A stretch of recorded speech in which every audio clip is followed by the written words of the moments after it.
Alright, the next thing we're going to do is to start exploring how hormones or the glands are related to one another or how they work with one another. The first gland that I'm going to introduce is the hypothalamus, and this is the master command, the master controller of the endocrine system. The hypothalamus dictates or activates the pituitary gland. Alright, and once the pituitary gland is activated, the pituitary gland is going to activate the final or the endocrine gland. This could be thyroid, it could be adrenal, and so on. Now, the way these glands communicate with one another is through hormones. The hypothalamus secretes releasing hormones, and those releasing hormones will activate the pituitary. Once the pituitary is activated, the pituitary gland will release stimulating hormones. Alright, and the stimulating hormones will stimulate the endocrine gland to make the final hormone or to release the final hormone.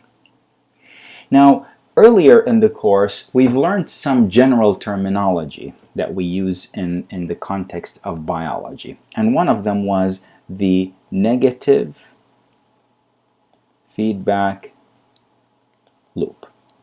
All right, so this is probably the best way to illustrate when the negative feedback loop is. Negative feedback loop is basically when the final hormone, I'll use the color red here, will basically start to suppress the major glands that are controlling it. So this acts as the thermostat.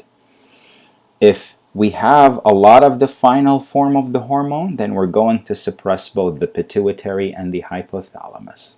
So this is kind of the thermostat of the endocrine system, measuring the final hormone and then suppressing the hypothalamus, suppressing the pituitary, and once those two are suppressed, the final endocrine gland will be suppressed.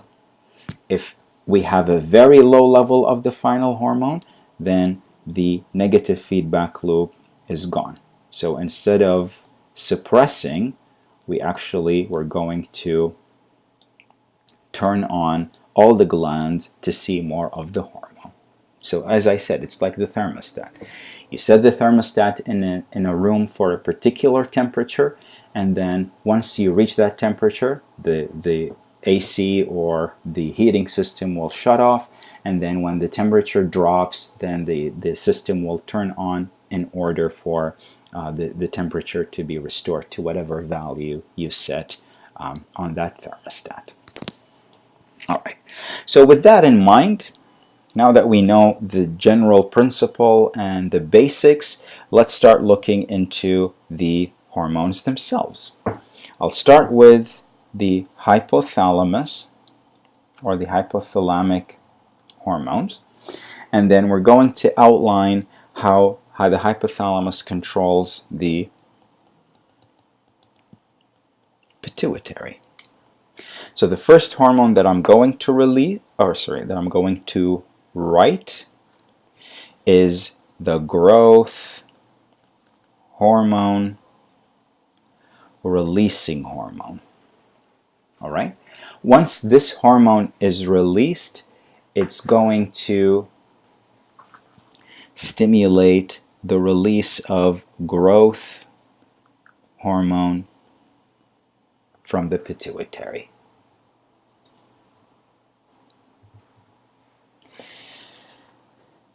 The second hormone is prolactin releasing hormone, and once this is released, it will stimulate the pituitary to make prolactin.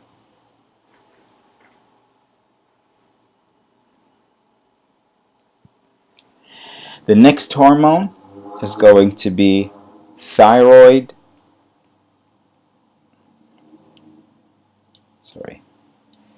thyrotropin releasing hormone. And this hormone will trigger the pituitary gland to release thyroid stimulating hormone. Once the thyroid stimulating hormone is released, it's going to stimulate or trigger the thyroid gland. So the target is the thyroid gland, and the response will be to release thyroid hormone. Now keep in mind that thyroid hormone exists in two forms, as we'll see later. We have the T3 and the T4. Another hormone that I will mention is the corticotropin releasing hormone.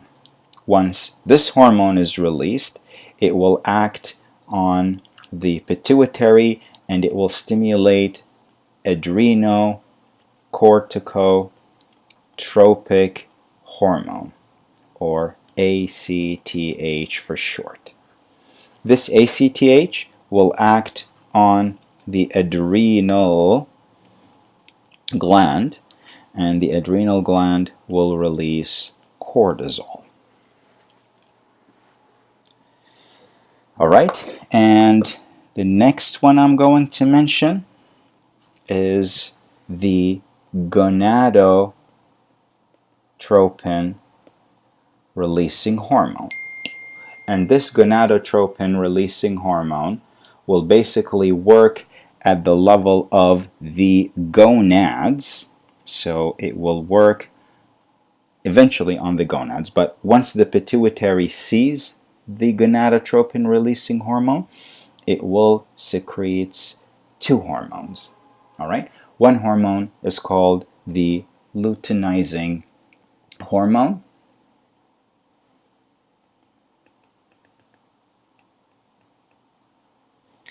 and the other one is called the follicle stimulating hormone. Those two, in both sexes, males and females, will act on the gonads to make sex hormones, and eventually, once the sex hormones are made, it will basically control sexual function and so on. There are a couple of points that I like to make here, so I'll just move down to write the points, and then I'll come back to this diagram to kind of add the points. The first one has to do with how hormones are produced. Keep in mind that in some cases when hormones are made, they are made as the final draft, but sometimes we make the hormones as a rough draft, and that rough draft will require further processing. So what would that look like? Well, one example I can give you is a hormone molecule that is called the pro-opiomelanocortin. All right, this is a very rough draft of a hormone. Eventually, this rough draft will be processed. Processed how? Well, the simplest thing we can do is, is to kind of cut that molecule a little bit. When we cut it down, we're going to generate opiates. That's kind of the body's version of morphine. Melano will become the melanocyte stimulating hormone. And then the cortin part will become the adrenocorticotropic hormone. So this is an excellent example of a molecule, a protein, a hormone that is made in a very rough state, and then it's broken down into smaller hormones, the opiates, the melanocyte stimulating hormone, and the ACTH. So that's one point I'd like to make to link it to where this ACTH comes from. The second point that I like to make is that if you notice on this diagram, if you look closely, you'll see, and I'll just put like a little red star next to them, those hormones, the TRH, the ACTH or the CRH, and the GnRH, so the gonadotropin releasing hormone, all of them will eventually act on another gland, another endocrine gland. All right? Whereas hormones such as prolactin releasing hormone, growth hormone releasing hormones, they stimulate the release of the final form of the hormone from the pituitary. All right? So growth hormone releasing hormone is actually the on switch for growth hormone. Prolactin releasing hormone is the on switch for prolactin. So does that mean the hypothalamus has the capacity to both turn the switch on and turn the switch off for these two hormones? The answer is yes. All right, that same hypothalamus can actually release a growth hormone inhibiting hormone. That's the off switch for growth hormone. And it can release prolactin. Sorry, I have to erase that. So prolactin inhibiting hormone, and that will be the off switch for prolactin. So this is kind of like we're saying this is excluded from the negative feedback loop. All right. The last point that I'd like to make and emphasize here has to do with the pituitary itself. All right.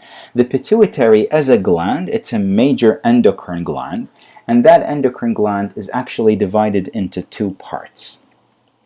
There is anterior pituitary, and there is the posterior pituitary. Now we should all know what these terms mean. Anterior means front, posterior means back. The anterior pituitary is also called the adenohypophysis. Adeno means gland. So this is the glandular part of the pituitary that can actually make hormones. Posterior pituitary is called the neurohypophysis. All right, neuro means it's nervous tissue. Nervous tissue doesn't really have the capacity to produce hormones. So what does it do? Well, it acts as a storage facility for hormones. So the anterior pituitary can make and release hormones. Posterior pituitary can store and release hormones.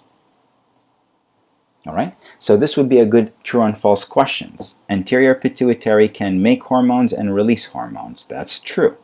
Posterior pituitary can make hormones and release hormones. That's false.